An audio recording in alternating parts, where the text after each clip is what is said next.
Inside your engine, valves open and close to let air fuel in and exhaust out. They're timed to the pistons by the timing belt or timing chain. If that timing slips or something mechanical goes wrong, a piston can hit a valve. Valves are thin compared to pistons, so the valve usually loses. Once a valve bends, it can't seal the cylinder anymore, and the engine loses compression.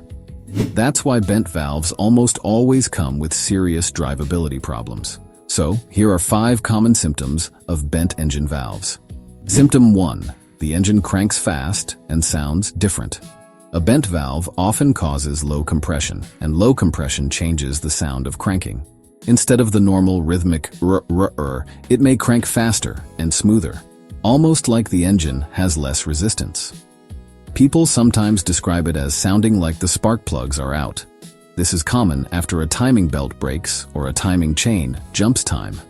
If the car died suddenly and now cranks unusually fast, bent valves are high on the suspect list. Symptom 2. Misfires that don't go away, rough idle, and shaking. When a valve can't seal, that cylinder can't build proper compression. The combustion is weak or doesn't happen, so you get a persistent misfire. The car may idle rough, shake, and feel like it's running on fewer cylinders. You might also notice a lack of power and the engine light flashing under load. Unlike a bad spark plug or coil, this kind of misfire often doesn't respond to easy parts swapping because the problem is mechanical, not electrical. Symptom 3. Very low power and poor acceleration. Even if the engine still runs, bent valves can make it feel gutless. You press the gas and it just doesn't pull like it should. That's because compression is the engine's muscle, and with compression leaking past a bent valve, the engine can't make normal power. In severe cases, it may not stay running at idle without throttle input. Symptom 4. Compression test numbers are low or 0 on 1 or more cylinders. This is the quickest way a shop confirms the suspicion. A compression test measures how well each cylinder seals. Bent valves usually show up as one cylinder with very low compression, or multiple cylinders low if the timing event affected a whole bank. A leak-down test is even more telling because it can reveal where the compression is escaping. If air is rushing out of the intake or exhaust during the test, that points straight at intake or exhaust valves not sealing. Symptom 5. Backfiring, popping through the intake or exhaust, or a chuffing sound. A valve that doesn't close when it should can cause air and fuel to escape at the wrong time. That can create popping sounds in the intake, backfires in the exhaust, or a chuffing noise at the tailpipe.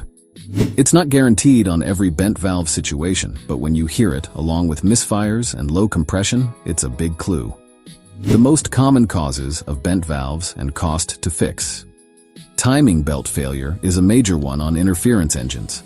A timing chain that stretches or a failed tensioner can also let timing jump.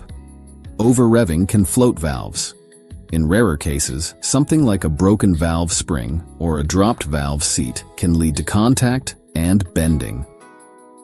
Bent valves usually mean cylinder headwork. The head has to come off, damaged valves replaced, valve seats checked, guides inspected, and the head often resurfaced.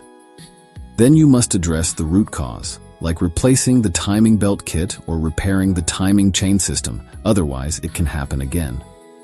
Cost varies massively by engine design and labor rates, but a realistic range is often a big repair rather than a small one. If it's a simple 4-cylinder with one head and decent access, repairs can be in the lower thousands. If it's a V6 or V8, a tight engine bay, or multiple heads, it climbs quickly. If pistons were damaged too, you're looking at major engine repair or replacement.